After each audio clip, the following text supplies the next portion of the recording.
Баршаңызға сәлем. Бүгін сіздермен жартылай күн тәріздес юбканың пішілуін көрсететін боламын. Жартылай күн тәріздес юбка полусолнце деп айтады. Соны мына қағазға қалай түсіреміз? Бірден матаға да түсіруге болады. Ең алдымен бізге бел айналымы қажет. Белді айналдыра өлшеп аласыздар. Обхват талияны екіге бөлеміз соны. Менде 82 болды. 82-ні екіге бөлеміз. 41. Бізге бұл юбканы пішу үшін бізге екі ақ өлшем қажет болады.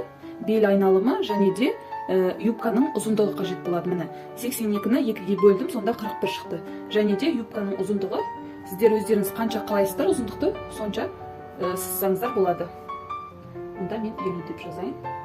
Енді матамызды екіге бүктейміз. Қараңыздар, мына жақ бізде бүктеме, згиб деп жазып қояйын. Мына жақ бізде матаның ұзындығы, згиб, мына жақ бізде ені болады. Бұл юбканы пішу үшін бізге бірақ коэффициент керек болады. 0,64 деген. Үлкен адамға пішсеңіз де, кішкентай қыз балаларға пішсеңіз де осындай санды қолданатын боламыз. 0,64 деген. Қараңыздар, міне белдің жартылай айналымы міне 41 шықты.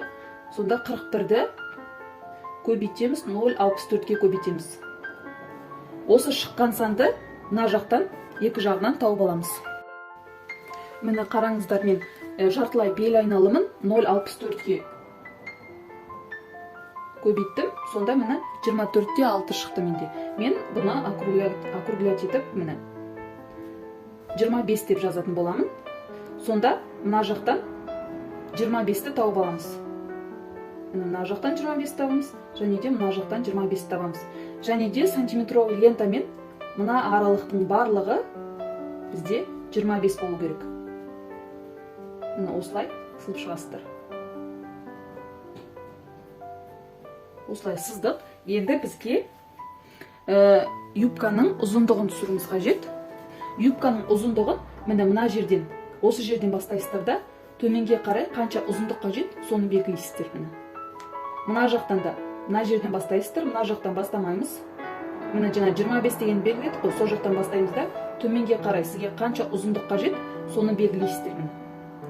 Және де дәл жаңағыдай сантиметровый лентамен мына аралықтың барлығы, мына аралықтың барлығы қанша ұзындық қажет, соны белгілейсіздер. Барлығы бірдей болу қажет.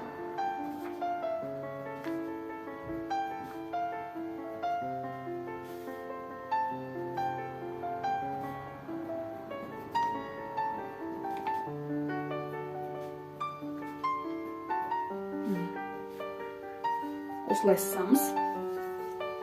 Бұл және де егер сіздерге беліне резинка салатын болсаңыздар, бел айналымын алмайсыздар, бөксе айналымын аласыздар. Бөксе айналымын екіге бөлесіздер. Оны 0,64-ке көбейтесіздер. Егер де беліне резинка салатын болсаңыздар. Міне осылай бірден матаға пішіп салсаңыздар болады. Өте оңай жолын көрсетті. Мен сіздерге ақпарат пайдалы болды деген ойдамын. Егер де сіздерге видео ұнап жатса, лайк басып, комментарий жазуды ұмытпаңыздар.